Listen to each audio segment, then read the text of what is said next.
Hello guys, so most welcome YouTube channel study with mechanical. तो आज के video में बात करने वाले हैं थर्मल इंजीनियरिंग के बारे में। ठीक है, तो थर्मल इंजीनियरिंग के बारे में मैं बात करने से पहले बता दूं, इसकी 4 चैप्टर की वीडियो ऑलरेडी चैनल पे अपलोड है और थर्मल इंजीनियरिंग के नाम से प्लेलिस्ट उपलब्ध है इस चैनल पे, जाके आप लोग देख लीजिए प्लेलिस्ट से। ठीक है, ये चैप्टर नंबर 5 है, प्रॉपर्टी ऑफ स्टीम, भाप के गुण। ठीक है, ये बहुत बोर्ड की दृष्टि से बहुत इंपॉर्टेंट है, वेरी इंपॉर्टेंट थियोरेटिकल की दृष्टि से। थियोरेटिकल क्वेश्चन पूछा जाएगा और 5 नंबर इसमें से ही पूछा जाएगा, इस बात की मैं गारंटी देता हूँ। ओके, कि आप 5 नंबर में पूछा जाएगा, ये आप लोग समझिए। ठीक है, बहुत ज़्यादा थियोरेटिकल है। और चैनल पसंद आए तो लाइक करिए, सब्सक्राइब करिए। दोस्तों, आप लोगों को इस चैनल पे first year, second year, final के ऑल सेमेस्टर के अच्छा है फ्री ऑफ कॉस्ट मिलने विद पीडीएफ नोट्स के साथ। पीडीएफ नोट्स के लिए हमारे टेलीग्राम चैनल को जरूर ज्वाइन करिए, डिस्क्रिप्शन में मैं लिंक दे दूँगा। ठीक है, तो अगर आप लोगों के संपर्क का कोई है जो जीकअप 2023 की तैयारी करना चाहे या यूपी पॉलिटेक्निक किसी भी स्टेट की तैयारी करना चाहे, ठीक है, 2023 की, तो फ्री ऑफ कॉस्ट इस चैनल पर तैयारी कराई जा रही है। ठीक है, ज़्यादा समय न लेते हुए आज की वीडियो को स्टार्ट करते हैं और जानते हैं हम भाप के गुण, प्रॉपर्टी ऑफ स्टीम क्या है। तो इसमें सबसे पहले हम जानेंगे सेंसिबल हीट क्या है। गेय ऊष्मा जिसे कहते हैं, किसी पदार्थ को एक अवस्था में दी गई ऊष्मा जिससे उसका तापमान बढ़े, गेय ऊष्मा कहलाता है। ठीक है, गेय ऊष्मा कहलाता है, यह है गेय ऊष्मा। ठीक, गेय ऊष्मा कहलाता है। देखिए, हम जब मान लीजिए द्रव है ना, उसको गर्म कर रहे हैं, अब वो लिक्विड अवस्था में ही है। ठीक है, वेपर में भी नहीं बता रहा है, लिक्विड अवस्था में ही है।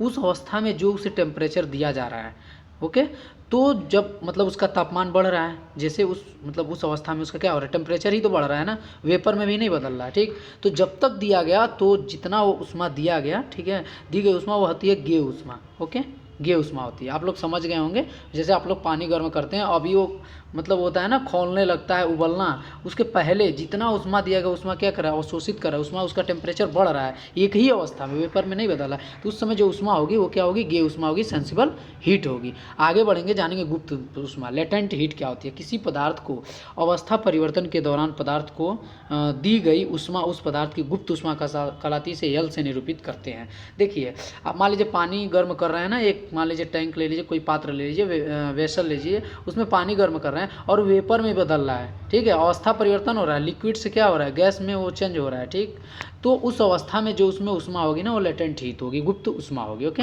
ये समझ में आ गया होगा। ठीक है, और कोई डाउट हो तो आप पूछ सकते हैं इजीली, मैं हर डाउट, हर कमेंट का जवाब देता हूँ। कमेंट के माध्यम से आप पूछिए, जरूर पूछिए, मैं जवाब दूंगा। ओके, नोट पॉइंट इसमें है, अवस्था परिवर्तन के दौरान पदार्थ का ताप नियत रहता है। जब अवस्था परिवर्तन होता है ना, उस समय जो होता है टेम्परेचर वो कांस्टेंट रहता है, ये आप लोग ध्यान कीजिएगा। क्वथनांक, बॉइलिंग पॉइंट क्या होता है, वह तापमान जिस पर पदार्थ का वाष्प दाब वायुमंडलीय दाब के बराबर हो जाता है, क्वथनांक कहलाता है। देखिए, हम पानी गर्म करते हैं ना, तो क्वथनांक कहते हैं कितना क्वथनांक है, इसके बाद ये उबलने लगता है। जिस टेम्परेचर पर, ठीक है, जिस टेम्परेचर पर वायुमंडलीय दाब पदार्थ के वाष्प दाब के बराबर हो जाए, उस दाब को हम क्वथनांक कहते हैं। तो क्वथनांक, बॉइलिंग पॉइंट उसे हम कहते हैं। ओके, आगे हम बढ़ेंगे। गलनांक, मेल्टिंग पॉइंट क्या होता है, वह तापमान जिस पर कोई ठोस पदार्थ द्रव में परिवर्तित हो जाता है। कोई भी ठोस, मान लीजिए बर्फ़ है, उसे हमने इतना टेम्परेचर दिया कि वो क्या हुआ, ठोस से लिक्विड में बदल गया, यानी पानी में बदल गया। तो जो उस समय हम उसे देंगे टेम्परेचर, उस टेम्परेचर को मतलब जो दिया जाता है, उस तापमान को हम क्या कहते हैं, गलनांक कहते हैं। ठीक है, वह तापमान निश्चित तापमान होता है जिसे हम गलन पॉइंट कहते हैं, गलनांक कहते हैं। त्रिक बिंदु, त्रिक बिंदु वह बिंदु होता है जिस पर ठोस, द्रव तथा गैस एक साथ साम्य अवस्था में होता है, त्रिक बिंदु कहलाता है। ठोस हो या द्रव हो या गैस, एक साथ साम्य अवस्था में उस बिंदु पर रहता है, उसे हम त्रिक बिंदु कहते हैं। आगे बढ़ेंगे। शुष्कतांश, ठीक है, शुष्कतांश क्या है, भाप मिश्रण में शुष्क भाप का द्रव्यमान। ये देखिए, इस पर न्यूमेरिकल पूछा जाता है, एकदम पूछेगा एक न्यूमेरिकल, अगर आ गया बोर्ड में तो न्यूमेरिकल आएगा इस चैप्टर से, तो शुष्कतांश पे ही आएगा। ये इंपॉर्टेंट है न्यूमेरिकल की दृष्टि से।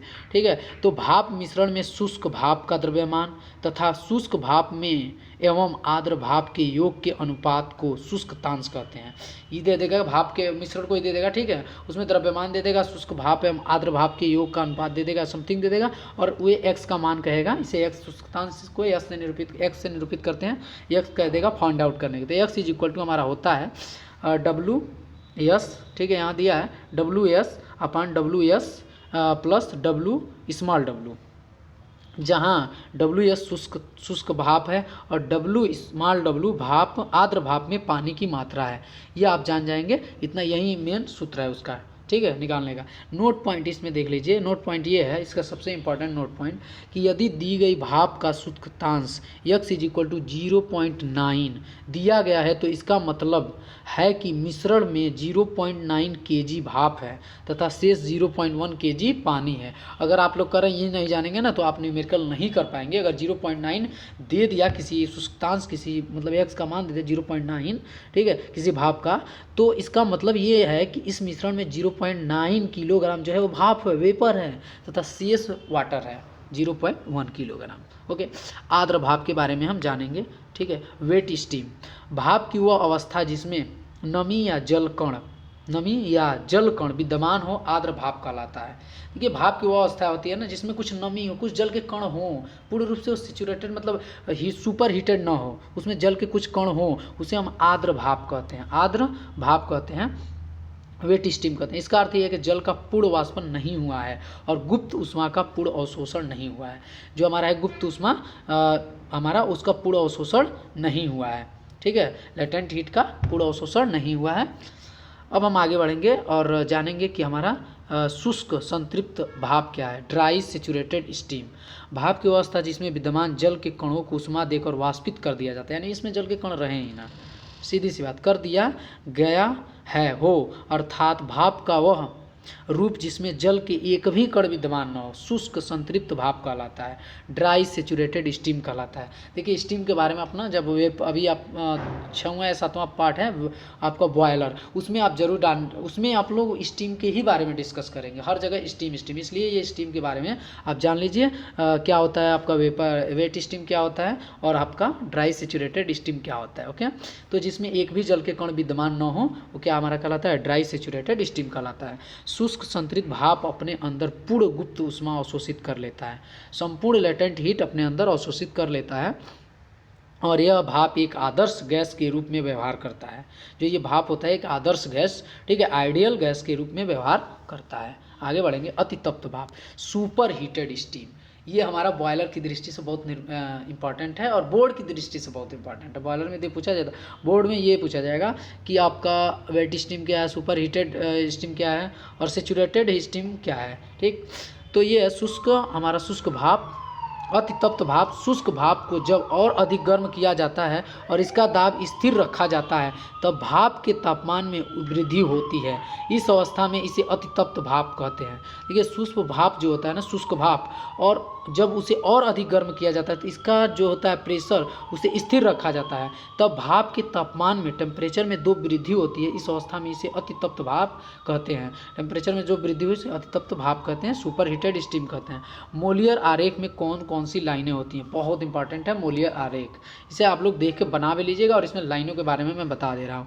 मोलियर आरेख में देखिए शुष्कतांश लाइन होती है, उसके बाद एक और लाइन होता है आपका स्थिर आयतन लाइन, स्थिर दाब लाइन, और होता है समान तापक्रम line, throttling line, isocentric line, isotropic line, ठीक है, आइसोसेंट्रॉपिक लाइन, ये होता है हमारा 6 लाइन। ठीक है, आगे हम बढ़ेंगे और जानेंगे कि भाप उत्पादन, स्टीम जनरेशन, यही तो आप लोगों को पूछता है। इस बार हम लोगों के थर्मल इंजीनियरिंग में 2022 में ये पूछा था। ओके, ये पूछा था कि हमारा भाप उत्पादन की विधियाँ बताइए। ये वेरी इंपॉर्टेंट है, हर बार पूछता है और ये आएगा ना 5 नंबर में, 5 नंबर में ये जरूर आएगा। एक बार नहीं, इस बार नहीं तो अगली बार आना तय है, लेकिन आएगा, इस बार भी आ सकता है, इसलिए ये आप पढ़ लें। स्थिर दाब पर बर्फ को गर्म करके भाप में परिवर्तित करने की प्रक्रिया को चित्र में दर्शाया गया है। ठीक है, स्थिर दाब, ठीक है, प्रेशर जो है कांस्टेंट करके दिखाया गया है। ठीक है, भाप बनाने की प्रक्रिया तापमान एंथैल्पी ग्राफ दिखाया गया है। ओके, भाप बनने की प्रक्रिया जो है उसे तापमान एंथैल्पी ग्राफ द्वारा दिखाया गया है। देखिए, ये है, यहाँ पे हम इसके बारे में मैं बता दे रहा हूँ। ये आपका है टी और ये आपका है इधर, ये आपका एच, एंथैल्पी। ओके, देखिए, ये आपका है ठोस अवस्था, बर्फ है ना, ठोस अवस्था।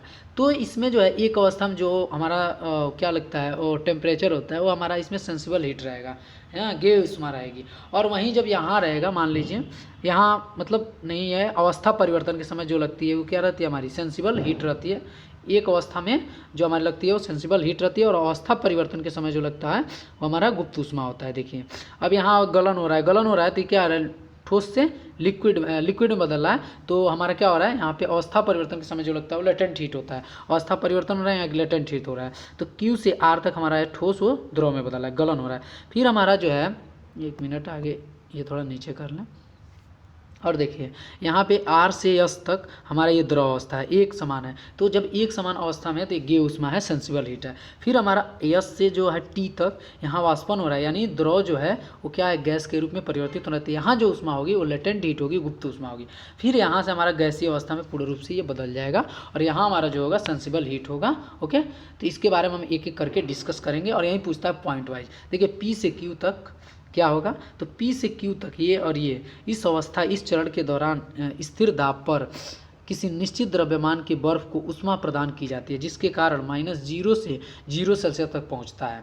ओके, यहाँ तक पहुंचता है। फिर Q से R तक क्या होता है, QR इस चरण के दौरान उष्मा की बढ़ोतरी के कारण संपूर्ण बर्फ जल में परिवर्तित हो जाती है, परिवर्तित होने लगती है जल में। ठीक, इस प्रक्रम के दौरान दी गई उष्मा को गुप्त उष्मा कहते हैं। अवस्था परिवर्तन हो रहा है। ओके, अवस्था परिवर्तन हो रहा है। उसके बाद हमारा आएगा उसके बाद जो हमारा आएगा वो आएगा R से S तक, चरण R से S तक। अभी मैंने डायग्राम में देखते रहिएगा आप लोग, अब बार बार मैं डायग्राम स्क्रॉल नहीं करूँगा, मैं समझा दिया हूँ। R से S तक सतत उष्मा प्रवाह के कारण जल के तापमान में वृद्धि होती है तथा तापमान 0 सेल्सियस 100 सेल्सियस तक पहुँच जाता है।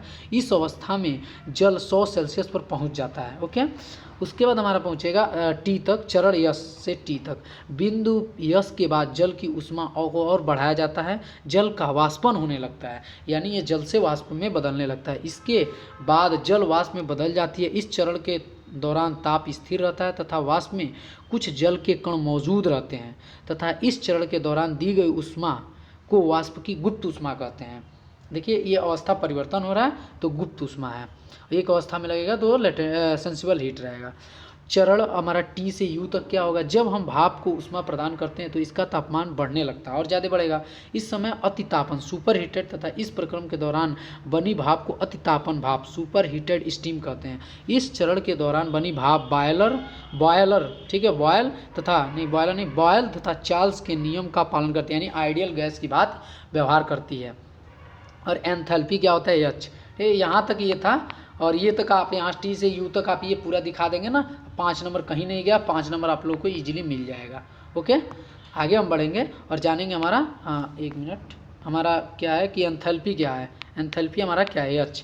किसी निश्चित द्रव्यमान के जल को दी गई उष्मा की मात्रा को एंथैल्पी कहते हैं। किसी निश्चित द्रव्यमान, ठीक है, कांस्टेंट, ठीक है, कांस्टेंट जो मास है उसके मतलब कांस्टेंट द्रव्यमान के जल को दी गई उष्मा, जो उष्मा दी जाती है उसे हम एंथैल्पी कहते हैं। और वीडियो पसंद आया तो लाइक करिए, सब्सक्राइब करिए, प्यारा सा कमेंट करिए। कोई भी दिक्कत हो, कोई भी डाउट हो, आप कमेंट के माध्यम से पूछ सकते हैं। इस चैनल पे first year, second year, final all semester कक्षाएं के साथ साथ यूपी पॉलिटेक्निक प्रवेश परीक्षा या other state Jharkhand Bihar polytechnic polytechnic प्रवेश परीक्षा की तैयारी फ्री ऑफ कास्ट इस चैनल पर कराई जा रही है। चैनल को सब्सक्राइब करिए और टेलीग्राम चैनल को जरूर ज्वाइन करिए। तब तक के लिए थैंक यू, धन्यवाद, आल ऑफ।